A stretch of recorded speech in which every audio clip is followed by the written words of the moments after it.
ओम नमः शिवाय। आज हम श्री रुद्र संहिता तृतीय खंड से 21वां अध्याय सुनेंगे, जिसका नाम है पार्वती की तपस्या। तो चलिए आइए शुरू करते हैं। ब्रह्मा जी बोले, हे देवर्षि नारद, जब तुम पंचाक्षर मंत्र का उपदेश देकर उनके घर से चले आए तो देवी पार्वती मन ही मन बहुत प्रसन्न हुई, क्योंकि उन्हें महादेव जी को पति रूप में प्राप्त करने का साधन मिल गया था।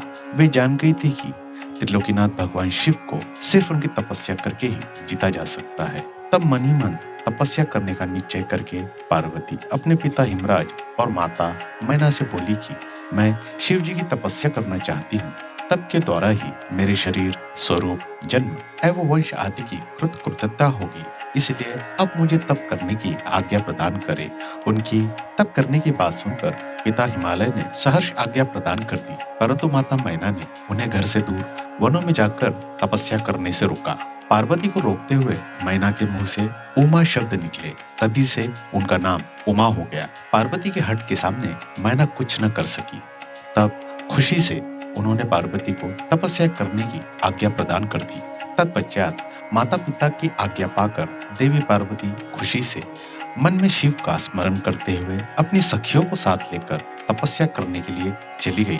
रास्ते में पार्वती ने सुंदर वस्त्रों को त्याग दिया तथा वल्कल और मृग चर्म को धारण कर लिया। उत्तम वस्त्रों का त्याग करने के उपरांत देवी गंगोत्री नामक तीर्थ की ओर चल दी, जिस स्थान पर भगवान शंकर ने घोर तपस्या की थी और जहां शिव ने कामदेव को भस्म कर दिया था, वह स्थान गंगावतरण तीर्थ के नाम से प्रसिद्ध है।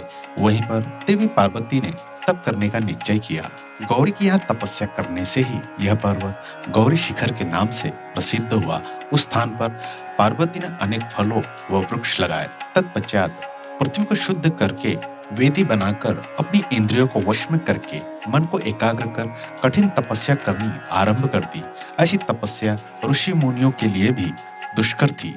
भयंकर गर्मी के दिनों में पार्वती अपने चारों ओर अग्नि जलाकर बीच में बैठकर ओम नमः शिवाय का जाप करती थी। वर्षा ऋतु में वे किसी चट्टान पर अथवा वेदी पर बैठकर निरंतर जलधारा से भीगती हुई शांत भाव से मंत्र जपती रहती थी। सर्दियों में बिना कुछ खाए ठंडे जल में बैठकर पंचाक्षर मंत्र का जाप करती रहती थी। कभी कभी तो वे पूरी रात बर्फ की चट्टान पर बैठकर ध्यान करती थी।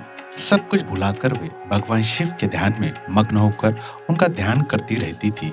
समय मिलने पर अपने द्वारा लगाए गए वृक्षों को पानी देती थी। शुद्ध हृदय वाली पार्वती आंधी तूफान, कड़ाके की सर्दी, मूसलाधार वर्षा तथा तेज धूप की परवाह किए बगैर निरंतर मनोवांछित फलों के दाता भगवान शिव का ध्यान करती रहती थी।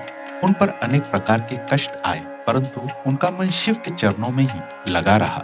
तपस्या के पहले वर्ष में उन्होंने केवल फलाहार किया। दूसरे वर्ष में वे केवल पेड़ के पत्तों को ही खाती थी। इस प्रकार तपस्या करते करते अनेकों वर्ष बीतते गए। देवी पार्वती ने सब कुछ खाना पीना छोड़ दिया था।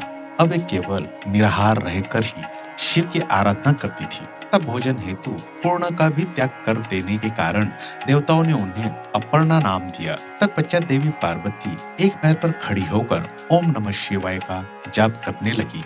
उनके शरीर पर वल्कल वस्त्र थे तथा मस्तक पर जटाएं थी। इस प्रकार उस तपोवन में भगवान शिव की तपस्या करते करते 3000 वर्ष बीत गए।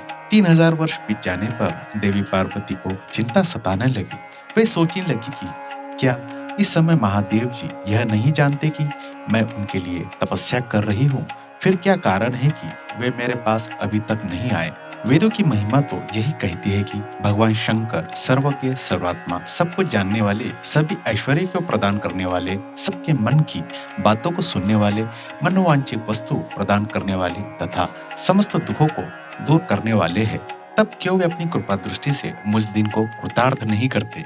मैंने अपनी सभी इच्छाओं और कामनाओं को त्याग कर अपना ध्यान भगवान शिव में लगाया है। भगवान, यदि मैंने पंचाक्षर मंत्र का भक्तिपूर्वक जाप किया है तो महादेव जी आप मुझ पर प्रसन्न हो।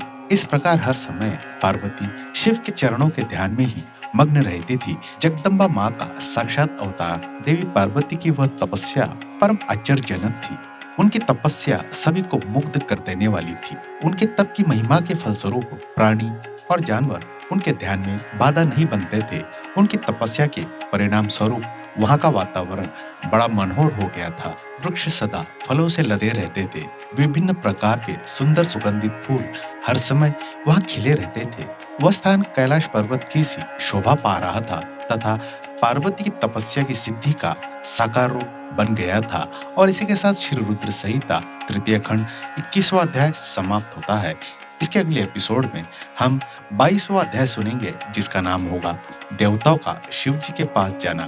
मुझे आशा है आप वह एपिसोड भी जरूर सुनेंगे। दोस्तों, अगर आपको यह जानकारी अच्छी लगी हो तो कृपया मेरे इस चैनल को सब्सक्राइब करें और शेयर करें। आपको यह जानकारी सुनने के लिए मैं दिल से धन्यवाद करता हूँ।